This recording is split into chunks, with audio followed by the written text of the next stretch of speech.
Hello everyone, स्वागत है आप सभी का सफलता सीरीज़ में। तो हम लोग जो है आधुनिक काल के द्विवेदी युग पे बात कर रहे थे, उसके पीवाईक्यूज जो है डिस्कस कर रहे थे। तो चलिए आज उसके आगे कंटिन्यू करते हैं। तो यहाँ पे आज का पहला क्वेश्चन है कि भारत भारती के रचयिता कौन है। तो सभी को पता होगा कि भारत भारती किसकी रचना है, मैथिली शरण गुप्त की है। तो इसका प्रकाशन 1912 है। अगला क्वेश्चन देखते हैं। क्वेश्चन है कि निम्न में से कौन सी एक रचना ब्रजभाषा में है। तो यहाँ पे जो है ब्रज भाषा में पूछा गया है, तो वो है रस कलश जो है ब्रजभाषा में है। और किसका है ये रस कलश, तो हरिओद का है। ठीक है, इनकी सारी रचनाएं बहुत ही इम्पोर्टेंट है, आप लोग पॉज करके वीडियो देख लीजिएगा। तो चलिए अगला क्वेश्चन देखते हैं क्या है। क्वेश्चन है कि निम्न में से मैथिली शरण गुप्त का कृष्ण काव्य कौन सा है। यहाँ पे बताना है मैथिली का कृष्ण काव्य कौन सा है, तो वो हो जाएगा द्वापर। ये जो नहुस है, नहुस नाम से एक नाटक भी लिखा गया है। भारतेंदु जी के पिता जो हैं गिरधर, उन्होंने लिखा है नाटक। ठीक है, और मैथिली शरण गुप्त ने जो है कृष्ण काव्य उनका जो है द्वापर से है। नहुस जो है मैथिली का काव्य है, जबकि नाटक किसका है, तो भारतेंदु के पिता गिरधर दास का है। तो चलिए अगला क्वेश्चन देखते हैं। अगला क्वेश्चन कहता है कि दिवस का अवसान समीप था, गगन था कुछ लोहित हो चला, यह प्रकृति चित्रण किस महाकाव्य से है। ये जो है प्रिय प्रवास है। प्रिय प्रवास कितना है, इसमें कितने सर्ग हैं, कब लिखा गया है, ये सब याद करना बहुत ज़रूरी है, क्योंकि अब जो है वन लाइनर क्वेश्चन बहुत कम पूछे जा रहे हैं। ठीक है, तो जो है आप लोग इनका प्रकाशन वर्ष, कितने सर्ग हैं, ये सब देख लीजिएगा, क्योंकि हम बता चुके हैं ये सब बार बार, आपको याद ही हो गया होगा। तो अगला क्वेश्चन है कि दिवस का अवसान समीप था किस रचना से है। तो यहाँ हो जाएगा प्रिय प्रवास से। दिवस का अवसान समीप था प्रिय प्रवास से, यही क्वेश्चन ऊपर देख के आए हम लोग। पारिजात, अगला क्वेश्चन है कि पारिजात महाकाव्य किसके द्वारा रचा गया है। तो पारिजात जो है हरिओद के द्वारा रचा गया है। पारिजात का प्रकाशन और 1937 है। ठीक है, इसमें सर्ग कितने हैं आप लोग कमेंट करके बताइएगा। अगला क्वेश्चन है कि कुड़ाल गीत के रचयिता कौन है। तो कुड़ाल जो है मैथिली शरण गुप्त का है। ठीक है, मैथिली शरण गुप्त के जितने भी रचनाएं हैं उनको आप लोग देख लीजिएगा। अगला क्वेश्चन है कि मैथिली शरण गुप्त के किस ग्रंथ में लक्ष्मण की पत्नी उर्मिला का सुंदर चरित्र हुआ है। तो सबको पता हो गया, ये साकेत से है। साकेत का प्रकाशन वर्ष कब है, तो 1931 में है।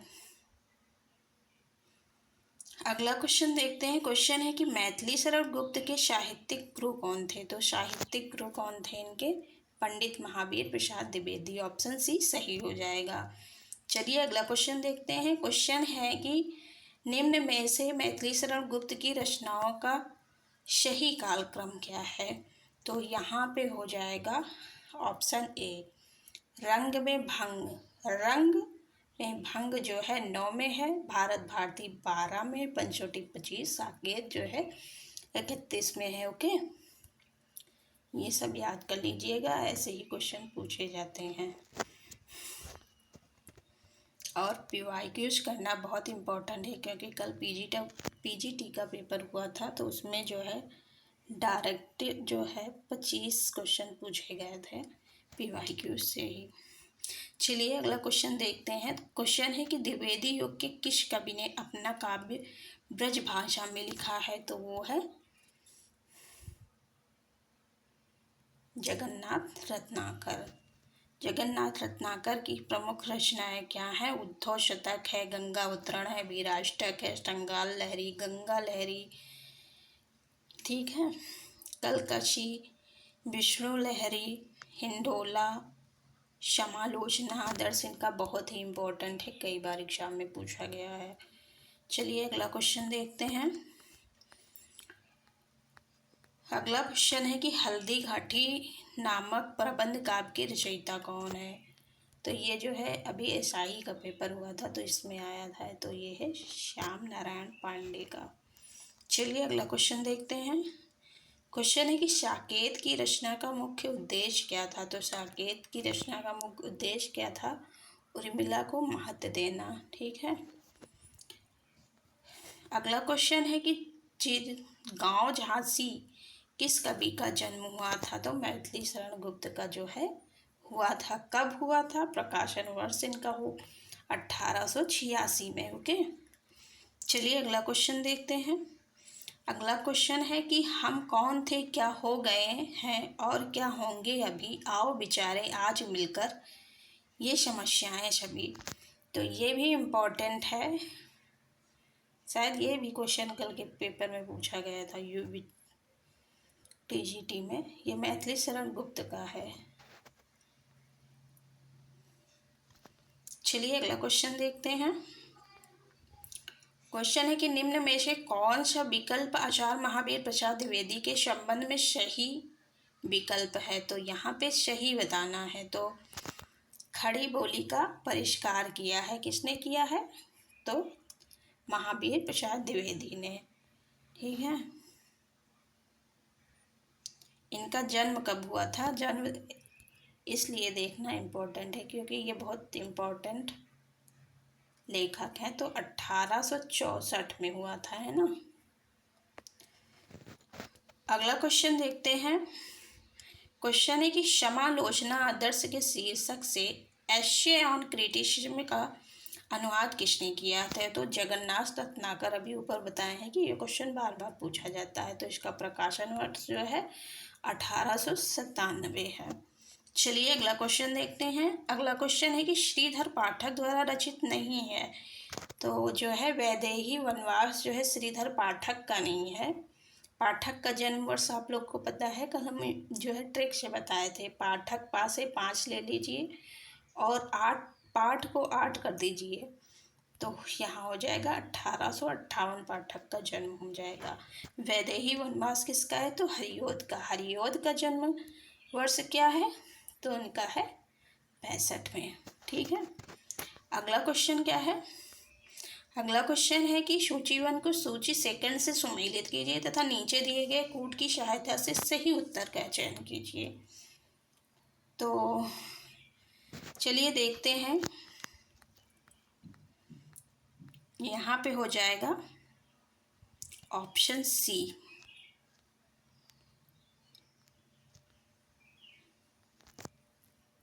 ऑप्शन सी हो जाएगा। चलिए मिला लेते हैं। वीर पंचरत्न किसका है? लाला भगवान दीन का। तो पंच रत्न कैसे याद करेंगे ये कि भगवान दीन का है। तो पंचामृत आप सभी लोग जानते होंगे, जब भगवान कथा होती है तो उसमें जो है पंचामृत, तो ये भगवान से रिलेटेड है, ठीक है। फिर है उलाहना पंचक। उलाहना पंचक अमीर अली मीर का है, ठीक है। मात्र वंदना गिरधर शर्मा नवरत्न का है। नवरत्न यहाँ से जब जो है क्या होता है, कैसे याद करेंगे? नवरात्र जब आते हैं तो माता की वंदना की जाती है ना। यहाँ नवरत्न से ऐसे याद कर लीजिए, जब नवरात्र आती है तो माता की वंदना की जाती है। फिर है कानन कुसुम। कानन कुसुम जो है मुकुटधर पांडे का है। ओके, चलिए अगला क्वेश्चन देखते हैं। जहाँ पे ट्रिक बन जाए तो ट्रिक से कर लेते हैं तो हमेशा के लिए याद हो जाता है, इसलिए हम जो है ट्रिक बता रहे हैं। हमारा पर्पज याद कराने के उद्देश्य है। तो चलिए अगला क्वेश्चन देखते हैं। क्वेश्चन है कि हरिऔध के प्रिय प्रवास महाकाव्य में सर्गों की संख्या कितनी है? तो यहाँ पे आपका जो होमवर्क दिया था यहीं पे आ गया है, उसमें 17 है। ठीक है। और पारिजात जो है ऊपर आया था, तो हमने कहा था इसका बताइएगा। तो पारिजात में 15 है, वैदेही वनवास में 18 है, साकेत में 12 है, कामायनी में 15 है। ये सब मोस्ट इम्पॉर्टेंट है, सर्ग से क्वेश्चन आते हैं। चलिए अगला क्वेश्चन देखते हैं। क्वेश्चन है कि प्रेम शतक के रचनाकार कौन है? तो प्रेम शतक जो है वियोगी हरि का है। ठीक है। वियोगी हरि का नाम हरिप्रसाद द्विवेदी है। पूछ लिया जाएगा कि हरिप्रसाद द्विवेदी के नाम से कौन रचनाकार प्रसिद्ध है? तो वियोगी हरि हैं। चलिए अगला क्वेश्चन देखते हैं। नूरजहां प्रबंध काव्य के रचयिता कौन है? तो नूरजहां गुरुभक्त सिंह का है। ओके, ऑप्शन सी सही हो जाएगा। अगला क्वेश्चन है कि रत्नाकर शब्द किस कवि के साथ जुड़ा है? तो सबको पता होगा, जगन्नाथ दास रत्नाकर, ऑप्शन बी सही हो जाएगा। अगला क्वेश्चन है रचनाकार के अनुसार श्रीधर पाठक के निम्नलिखित रचनाओं का सही अनुक्रम। तो यहाँ पे जो है श्रांत पथिक जो है कब का है? श्रांत पथिक 1902 का है। ठीक है। और उजड़ ग्राम जो है ये हो जाएगा 1902 का। उजड़ ग्राम 1889 का है। ठीक। एकांतवासी योगी ये कब का है? तो ये हो जाएगा 86 का, 1886 का एकांतवासी। और सांद अटन, अटन से 18 याद कर लीजिएगा। तो सबसे लास्ट में तो यही आएगा सांद अटन। देखिए किस ऑप्शन में लास्ट में, तो यहाँ पे ऑप्शन बी में मिल जाएगा। ओके, तो ऑप्शन बी सही हो जाएगा। जबकि यहाँ पे सारे प्रकाशन वर्ष दिए गए हैं, तो आप लोग जरूर देखिएगा। अगला क्वेश्चन है कि गोल्ड स्मिथ की कृत ट्रैवलर का अनुवाद किसने किया था? तो श्रीधर पाठक ने किया था। ट्रैवलर मतलब श्रांत पथिक, जो 1902 में रचा गया है। अगला क्वेश्चन है कि त्रिशूल उपनाम किसका है? तो त्रिशूल उपनाम से कौन लिखते थे? हमारे गया प्रसाद शुक्ल स्नेही। त्रिशूल उपनाम से ये जो है राष्ट्रीय भावनाओं की कविता रचा करते थे। ठीक है। जो इनकी जो है श्रृंगारिक कविताएं थी वो स्नेही नाम से थी। ये इम्पोर्टेंट है, पूछ लिया जाएगा कि गया प्रसाद शुक्ल स्नेही जो है त्रिशूल में किस प्रकार की रचनाएं करते थे? वो स्नेही में तो राष्ट्रीय भावना की कविताएं वो जो है त्रिशूल में करते थे, और जो है श्रृंगारिक कविताएं जो है वो स्नेही में करते थे। तो स्नेही से श्रृंगारी याद कर लीजिएगा, तो कभी भूलिएगा नहीं। और त्रिशूल जो है राष्ट्रीय भावनाओं से। ठीक है। अगला क्वेश्चन है कि ब्रज कोकिल के नाम से प्रसिद्ध कवि हैं? तो यहाँ पे हो जाएगा सत्यनारायण कविरत्न। इनका जो है इनकी समस्त रचनाओं का संकलन किसने किया था? यहाँ पे इम्पोर्टेंट है, ये बनारसी दास चतुर्वेदी ने हृदय तरंग शीर्षक से प्रकाशित कराया। ठीक है। इनकी जो है भ्रमरदूत और प्रेम कली प्रसिद्ध है। चलिए अगला क्वेश्चन देखते हैं। क्वेश्चन है कि ऊधव शतक में छंद कितने हैं? इम्पोर्टेंट है, 116 छंद है, यानी कि ऑप्शन ए सही हो जाएगा।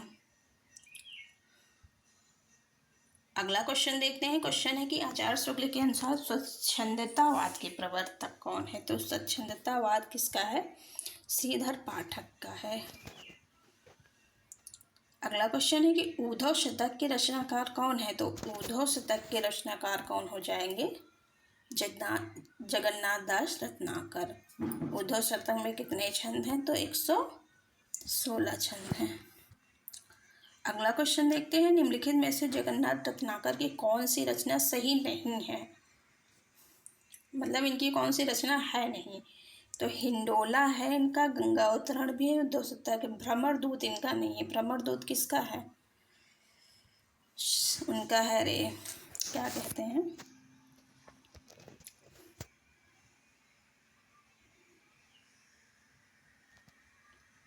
अभी जो है सत्यनारायण कविरत्न का।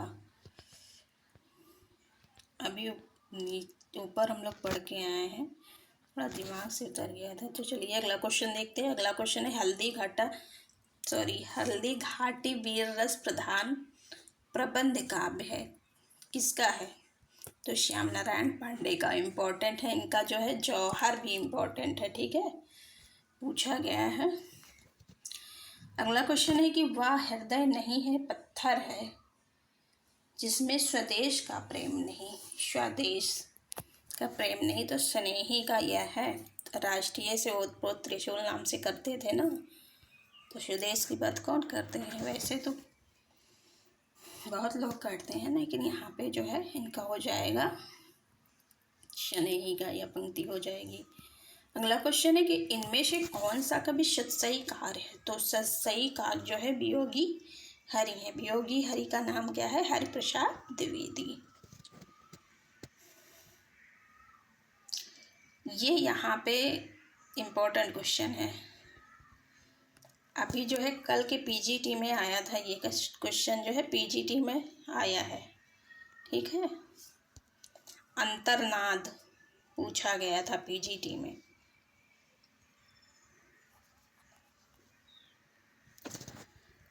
इनमें से जगन्नाथ रत्नाकर की कृति छांटिए। तो जगन्नाथ रत्नाकर की कृति कौन सी है? उद्धव शतक है। रश्मित रथी सबको पता होगा, कमेंट करके बताइएगा। भ्रमर गीत ऊपर देख के आए हैं। गीतावली भी सबको पता होगा, ठीक है। ये सब ऐसी रचनाएं हैं जो हमारे टिप्स पे होनी चाहिए। चलिए अगला क्वेश्चन देखते हैं। क्वेश्चन है कि ब्रजभाषा आधुनिक कालीन प्रसिद्ध कवि हैं। ब्रजभाषा आधुनिक कालीन तो कौन है? जगन्नाथ दास रत्नाकर। ओके, चलिए अगला क्वेश्चन देखते हैं। क्वेश्चन है निम्न में से कौन सा काव्य ग्रंथ अयोध्या सिंह उपाध्याय हरिओध का है? यहाँ पे बताना है। तो इनका पद प्रसून जो है, जबकि मृत्युंजय प्रेम पचीसी और देव सभा नहीं है। तो चलिए देखते हैं ये सब किसकी हैं।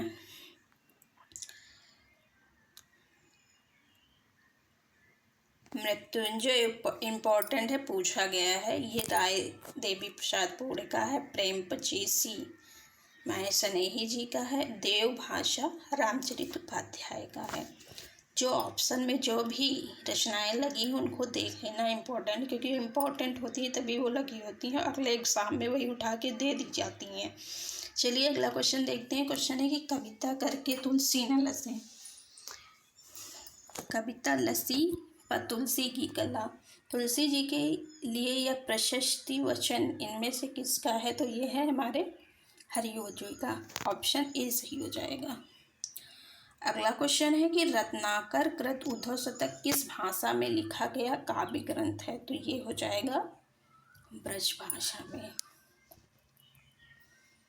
भारत भारती का प्रकाशन कितने बार हमने बताया है कि 1912 में। देखो क्वेश्चन आ गया ना, यहाँ सारे प्रकाशन वर्ष दिए गए हैं, देख लीजिएगा। चलिए अगला क्वेश्चन देखते हैं। क्वेश्चन है कि रचना काल के आरोही क्रम में व्यवस्थित कीजिए। बढ़ते क्रम में आपको लगाना है। तो यहाँ पे चलिए देखते हैं। साकेत हमारा हो जाएगा 1931 में, ठीक है।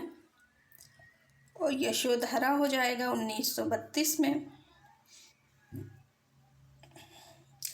द्वापर 1936 में। जय भारत 1952 में। तो ये ऑप्शन सी यहाँ पे सही हो जाएगा। Option C, okay. चलिए अगला क्वेश्चन देखते हैं। खड़ी बोली हिंदी का प्रथम महाकाव्य कौन सा है? तो यहाँ पे खड़ी बोली हिंदी का प्रथम महाकाव्य जो है प्रिय प्रवास है, सबको पता होना चाहिए। ये क्वेश्चन भी बहुत बार रिपीट होता है, यहाँ देख लीजिए आगे एग्ज़ाम में रिपीट होता ही रहता है। कुछ ऐसे क्वेश्चंस होते हैं जो हमेशा रिपीट होते रहते हैं। अगला क्वेश्चन है कि ज्ञानराज के संचित कोश का नाम साहित्य या कथन किस विद्वान का है? तो ये है महावीर प्रसाद द्विवेदी का। ये आचार्य रामचंद्र शुक्ल का ये कथन भी बहुत इम्पोर्टेंट है कि यदि गद्य कवियों या लेखकों की कसौटी निबंध गद्य की कसौटी है, भाषा की पूर्ण शक्ति का विकास निबंधों में ही सबसे अधिक संभव है। इम्पोर्टेंट कथन है, ये भी अक्सर पूछे जाते हैं। अगला क्वेश्चन है कि इनमें से कौन सी रचना मैथिली शरण गुप्त की नहीं है? तो इतनी बार आई है, पता हो गया होगा। वैदेही वनवास नहीं। वैदेही वनवास में कितने सर्ग हैं? तो 18 सर्ग हैं, ठीक है। रंग में भंग, भारत भारती, द्वापर, सबका प्रकाशन वर्ष आपको याद ही होना चाहिए। चलिए अगला क्वेश्चन देखते हैं। क्वेश्चन है कि यदि द्विवेदी जी ना खड़े होते तो जैसे अव्यवस्थित व्याकरण, विरुद्ध और ऊटपटांग भाषा चारों ओर दिखाई पड़ती, उसकी परंपरा जल्दी न रुकती। तो ये किसने कहा है? तो हमारे शुक्ल जी ने कहा। ये भी इम्पोर्टेंट कथन है, ओके, देख लीजिएगा आप लोग। चलिए अगला क्वेश्चन देखते हैं कि सच्चा प्रेम वही है जिसकी तृप्त आत्मबल पर हो निर्भर, त्याग बिना निष्प्राण प्रेम है, करो प्रेम पर प्राण निछावर। तो ऐसा काम कौन कर रहे हैं? बालकृष्ण शर्मा नवीन कर रहे हैं, प्रेम पे प्राण का निछावर। तो आप सॉरी,